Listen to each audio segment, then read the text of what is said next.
Olá, graça e paz da parte de nosso Senhor e Salvador Jesus Cristo. Amém? Seja bem-vindo. Você está no canal BXFE, Escola Bíblica à Distância. Caso você deseje, você pode acessar este comentário e as referências das obras consultadas em PDF no site do canal e utilizar os infográficos das lições para dinamizar as suas aulas. Nós também oferecemos lições especiais para crianças e juniores. O link está na descrição desse vídeo. Nós estamos estudando a revista Palavra e Vida da Convenção Batista Fluminense, cujo tema central para esse trimestre é a centralidade de Cristo. Hoje, na aula de número 8, vamos abordar o tema o mediador de superior aliança. Na lição anterior, exploramos como o autor de Hebreus traça uma comparação direta entre os sacerdócios de Arão e Melquisedeque, estabelecendo por consequência uma ligação com o sacerdócio de Cristo. Observamos que a aceitação do sacerdócio de Melquisedeque por Abraão reforça sua legitimidade, demonstrando que não há necessidade de uma nova ordem sacerdotal. E assim afirma-se uma superioridade definitiva em relação ao sacerdócio de Arão. Refletimos também sobre a importância de reconhecer Jesus como sumo sacerdote segundo a ordem de Melquisedeque, uma posição que possui um profundo significado profético para as nossas vidas. Além disso, aprendemos que as imperfeições inerentes à ordem araônica serviam para indicar a necessidade de um sacerdócio perfeito, o de Cristo. Para dar início ao nosso estudo, eu convido você a pegar a sua Bíblia e junto podemos ler o texto que está em Hebreus, capítulo 8, verso 10 ao 12. Agora, porém, Cristo possui um ministério superior, pois é ele o mediador de uma aliança bem melhor, cuja constituição se baseia em melhores promessas. Pois bem, segundo o livro Foco e Desenvolvimento no Novo Testamento, na segunda parte do livro, o autor analisa a superioridade da obra redentora de Cristo. Ele começa indicando que o local de ministério de Cristo era superior, uma vez que era o santuário celestial.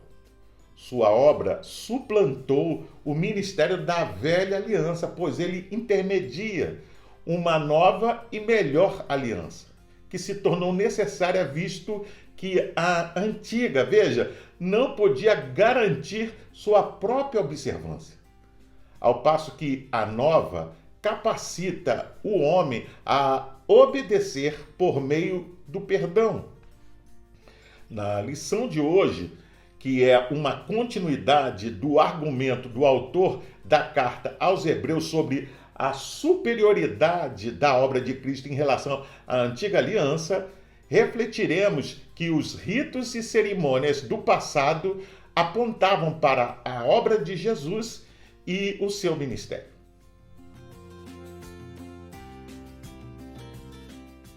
O autor da carta aos Hebreus inicia o capítulo 8 resumindo os argumentos já elaborados no capítulo anterior. Assim, mais uma vez, o autor faz uma referência ao messiânico Salmo 110. Mas agora o verso 1, em que está a profecia: Disse o Senhor ao meu Senhor, sente-se à minha direita, até que eu ponha os seus inimigos por estrado dos seus pés. Mais uma vez, temos aqui uma referência clara de Jesus como rei e sacerdote, que governa o céu. O autor destaca bem o cumprimento da profecia do Salmo 110 para mostrar aos cristãos hebreus e a nós também que ele se cumpre de forma efetiva e exclusiva em Jesus. Por conseguinte, o autor prossegue seu argumento, segundo o qual Jesus Cristo fez uma excelente obra do que o sacerdócio da antiga aliança. No Antigo Testamento, os sacerdotes tinham o dever de oferecer dons e sacrifícios. Isto é, eles tinham de oferecer ações de graças a Deus pela salvação e oferecer sacrifícios de animais no tabernáculo em favor do povo. Acontece, porém, que Cristo não ministra naquele tabernáculo terreno. Até porque aquele era transitório, mas sim no santuário celeste, o qual nunca terá fim. Assim, o que o autor quer nos mostrar é que a antiga aliança era apenas uma sombra, veja, uma figura daquilo que é verdadeira realidade. Antes de continuar, vamos ler a Bíblia em Hebreus capítulo 8, verso 1 e 2. O ponto principal do que estamos dizendo é este: temos um sumo sacerdote que se assenta à direita do trono da majestade no céu, ministro do santuário e do verdadeiro tabernáculo que o Senhor ergueu, não o homem. Beckham afirma que o tabernáculo, literalmente tenda, é o lugar onde Deus encontra o homem e o homem encontra Deus. O termo também fala metaforicamente do método em que esta comunhão é arranjada e completada. O tabernáculo celestial corresponde às coisas celestiais. Este é o verdadeiro tabernáculo, no sentido de que é real e definitivo. Enquanto o tabernáculo terreno, embora fisicamente real e visível, veja, era no âmbito espiritual somente típico e temporário. Ele era para a verdade o que a sombra é para a substância. O tabernáculo celestial está em contraste com o terreno, como o espiritual está em contraste com o material. O tabernáculo terreno era rico em seu apelo material, mas pobre em sua habilidade de mudar ou satisfazer a alma em seu relacionamento pessoal com Deus. O tabernáculo celestial, em contraste, é privado de esplendor terreno e materialidade, mas completo em sua substância espiritual. O homem pode fabricar o que é exterior e visível, veja, tornando muito impressionante e estético. Mas Deus estabelece ou provê o que é espiritual. Ademais, o autor da carta aos Hebreus sustenta essa verdade mostrando que, assim como Moisés foi divinamente instruído quando estava para construir o tabernáculo, você vê isso no verso 5, pois Deus dissera: tenha cuidado para fazer tudo de acordo com o modelo que foi mostrado a você no monte. Aquele tabernáculo era um mero modelo, uma representação, podemos assim dizer, do santuário celeste no qual Cristo, o Rei e sumo sacerdote, ministra para sempre. O autor conclui com uma afirmação definitiva: se a primeira aliança tivesse sido sem defeito, de maneira alguma estaria sendo buscado lugar para uma segunda aliança. Você pode conferir isso lendo Hebreus capítulo 8, verso 7. Assim, Cristo está no santuário celeste e intercede por nós. Ele é o mediador de uma superior aliança. Que maravilhosa aliança esta estabelecida por Jesus. Essa verdade fundamental nos lembra as palavras do apóstolo Paulo na carta aos Romanos, capítulo 8, verso 31 ao 34. Que diremos, pois, à vista destas coisas? Se Deus é por nós, quem será contra nós?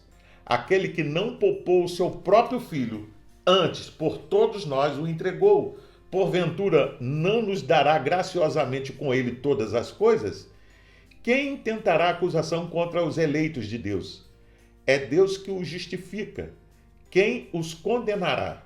É Cristo Jesus quem morreu, ou antes, quem ressuscitou, o qual está à direita de Deus e também intercede por nós.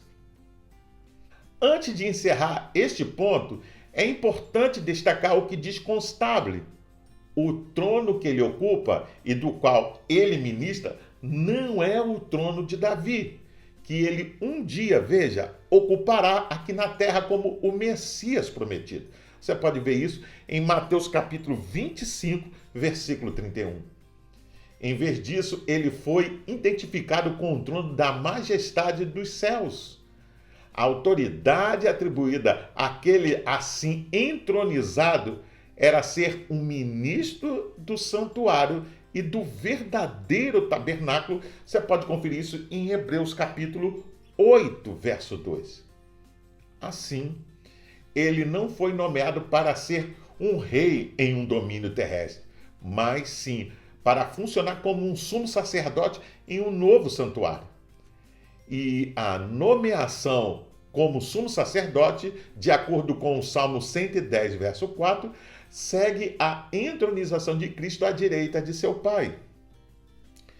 Não temos apenas um sumo sacerdote que majestosamente tomou seu assento à direita do Pai, ou seja, como o braço direito do Pai. Mas temos alguém que agora ministra como sacerdote no santuário celestial.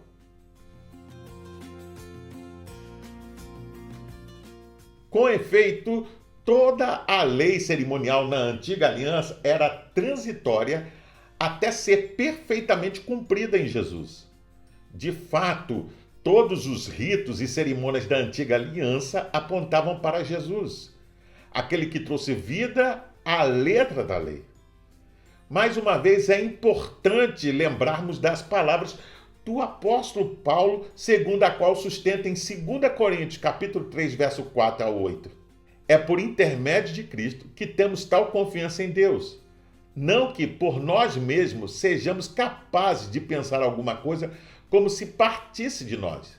Pelo contrário, a nossa suficiência vem de Deus, o qual nos habilitou para sermos ministros de uma nova aliança, não da letra, mas do Espírito. Porque a letra mata, mas o Espírito vivifica.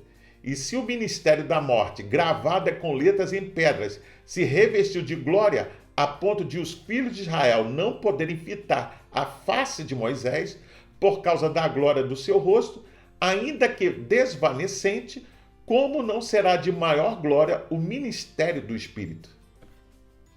À semelhança do entendimento do apóstolo Paulo, o autor da carta aos Hebreus relembra a importante promessa feita por Deus ao seu povo, por meio do profeta Jeremias, que está registrado no livro que carrega o seu nome, no capítulo 31, a partir do verso 31 até o verso 34. Na verdade, essa é a maior citação de um texto do Antigo Testamento na carta aos Hebreus, e a promessa possui lições muito importantes para a nossa vida.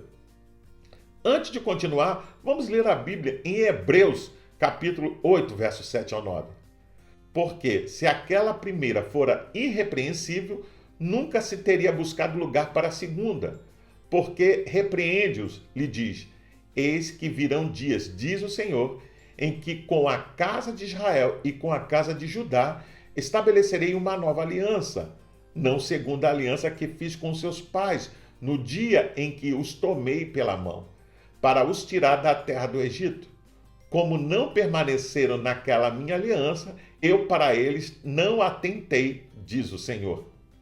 Vejamos algumas lições a seguir. Em primeiro lugar, a profecia de Jeremias é uma promessa clara do Senhor, ainda no Antigo Testamento, de que a antiga aliança tinha um tempo para se findar, pois ela não era suficiente para trazer a mudança de mente e de coração.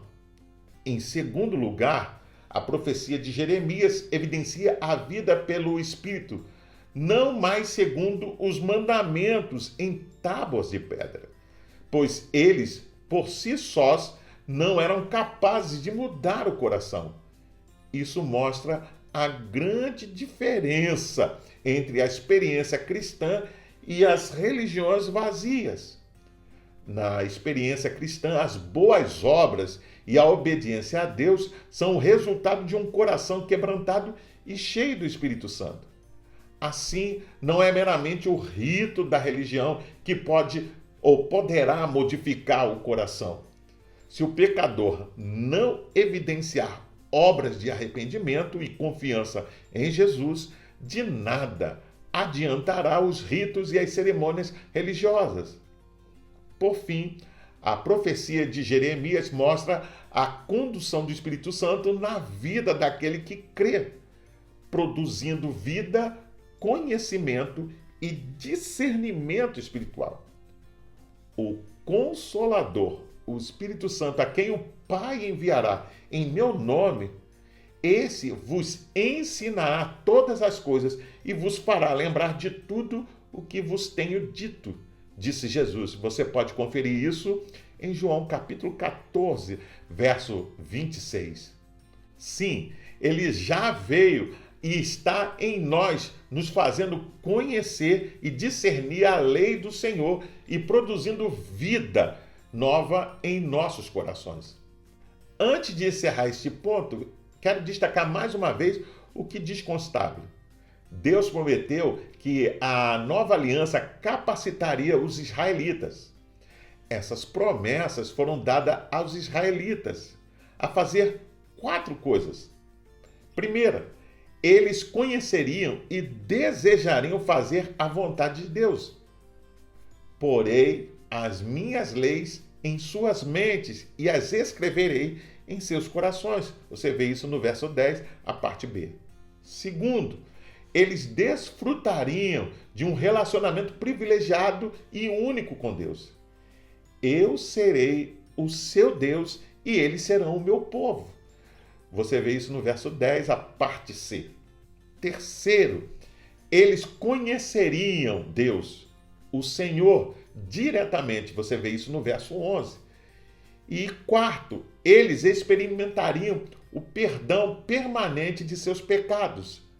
Serei misericordioso para com as suas iniquidades e não mais me lembrarei de seus pecados. Você vê isso no verso 12. Essas são as melhores promessas às quais o escritor se referiu anteriormente. Observe que elas são incondicionais. Os israelitas não teriam que fazer nada para obter essas promessas. As promessas da nova aliança ainda não foram totalmente cumpridas. As promessas em Jeremias, Isaías e Ezequiel, enumeradas acima, descrevem um povo que tem a lei escrita em seus corações, que anda no caminho do Senhor, totalmente sob o controle do Espírito Santo.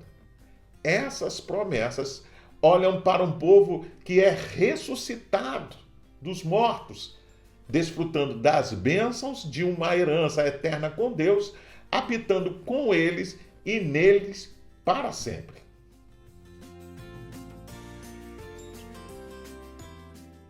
O último verso do capítulo 8 contém 2 sentenças importantes.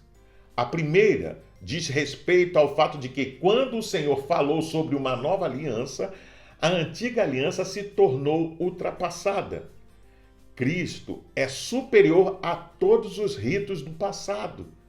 Não há mais necessidade de voltarmos, veja, às cerimônias e rituais do Antigo Testamento, por mais encantadoras que possam parecer. Eles eram apenas sombras, meras figuras de algo muito maior e muito mais poderoso e que produz vida. A segunda sentença, sustentada pelo autor da carta aos Hebreus, pode parecer muito direcionada aos nossos irmãos destinatários da carta. Eles viviam 2 perigos teológicos. O primeiro perigo seria a rejeição da fé em Cristo voltada às práticas judaicas. Para esse perigo, o autor da carta faz um grande esforço para demonstrar a eles a superioridade de Cristo, o Messias prometido. O segundo perigo teológico seria aquele em que os cristãos só poderiam ser salvos se crescem em Jesus, mas não abandonassem as antigas práticas judaicas. Ora, em relação a esses dois perigos, o autor da carta aos Hebreus responde em Hebreus capítulo 8, verso 13. Aquilo que está antiquado, ou seja, ultrapassado e envelhecido, está prestes a desaparecer. O teólogo Simon Kistemaker diz que a comunidade cristã tinha de entender a importância do sacrifício de Jesus em relação à ordem sacerdotal levítica. Quando o autor disse aos Hebreus que ele tinha muito a dizer sobre o sacerdócio de Jesus na ordem de Melquisedeque, ele mencionou que seu ensino era difícil de explicar. A hora havia chegado para os crentes de descendência judaica entenderem as implicações do sacrifício de Jesus na cruz. Por meio de seu sacrifício único e para sempre, Jesus tinha cumprido as exigências da lei e assim acabado com a necessidade de sacrifício. Você compreende isso? A ordem levítica estava então terminada. Era obsoleta. Porque os contemporâneos do autor estavam condicionados a pensar sobre o sacerdote somente em termos da ordem levítica, sua ênfase no sacerdócio de Cristo era difícil de explicar. E, sem dúvida, difícil de ser aceita. A ordem sacerdotal arônica acabou por causa da morte sacrificial de Cristo. O sacerdócio de Cristo, no entanto, continua.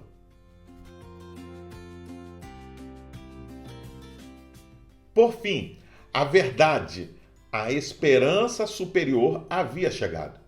E o momento de realizar a substituição também. No passado, em sua providência, Deus estabeleceu o sacerdócio levítico, onde os sacerdotes ofereciam sacrifício de animais para que o povo pudesse alcançar a remissão de seus pecados. No entanto, esses sacrifícios por si sós não conseguiam purificar a consciência dos crentes e eram insuficientes para expiar completamente o pecado. Em vez disso, apontavam para Cristo. Como o Cordeiro de Deus, Jesus ofereceu o sacrifício supremo que tira o pecado do mundo. Você vê isso em João capítulo 1, verso 29. Desta forma, a necessidade de sacrifício de animais foi eliminada. Agora, tendo Jesus como sumo sacerdote, o crente já não precisa mais se aproximar de Deus por meio de cerimônias ou de sacerdotes humanos e mortais. Ele pode ir diretamente a Jesus Cristo. Por meio dele, temos acesso direto ao trono da graça. Portanto, não deixemos a segurança que temos em Cristo e na superioridade da sua aliança, aquela estabelecida no coração e que produz vida, para voltarmos aos ritos e cerimônias mortais que ficaram para trás. Eu finalizo perguntando por que algumas pessoas, até mesmo cristãos, enaltecem tanto as práticas judaicas. Infelizmente, nós temos visto isso muito acontecer nos nossos dias. Você já presenciou um culto cristão cheio de práticas do judaísmo? Você consegue perceber a direção do Espírito Santo em sua vida? Conte um testemunho em sua classe. Como a experiência cristã tem levado você à prática das boas obras? Você sente alegria em servir e amar? Eu convido você a fazer a leitura diária que vai de segunda até domingo, onde você vai encontrar diversos textos que vão te ajudar a entender e a compreender melhor essa lição. Você também pode baixar a revista Palavra e Vida da Convenção Batista Fluminense. Basta acessar o link que está na descrição desse vídeo. Você entra e baixa para o seu tablet, celular ou computador. não só vai poder rever essas lições, mas acompanhar futuras lições. Pois bem, eu sou o pastor Carlos Guerra e você está no canal Beit Sefer, Escola Bíblica à Distância. Hoje nós estudamos a lição de número 8 e o tema foi o mediador de superior aliança. Gostaria ainda de deixar uma palavra de recomendação a todos aqueles que participam no canal e não frequentam nenhuma igreja cristã. Procure uma igreja que tenha compromisso genuíno com a palavra de Deus e faça uma visita. Sem dúvida você vai se sentir bem e vai ser bem recebido. Agora, se você gostou desse conteúdo, inscreva-se no canal. É rápido, é fácil, basta clicar aqui embaixo. Dá um gostei, faça um comentário sobre essa lição, deixe a sua opinião, mesmo que ela seja contrária a tudo aquilo que foi dito. Pois toda vez que você interage com o canal, você participa, o YouTube entende e compreende que esse assunto é relevante para mais pessoas. Não esqueça de acionar o sininho para receber futuras notificações, porque semana que vem tem mais. E compartilhe com seus contatos nas suas redes sociais para que mais e mais pessoas tenham acesso a esse conteúdo. E assim você me ajuda a divulgar o canal. Você também pode ouvir essa lição acessando o seu podcast preferido. Até o próximo encontro. Nos vemos em breve. Fique na paz. Deus te abençoe.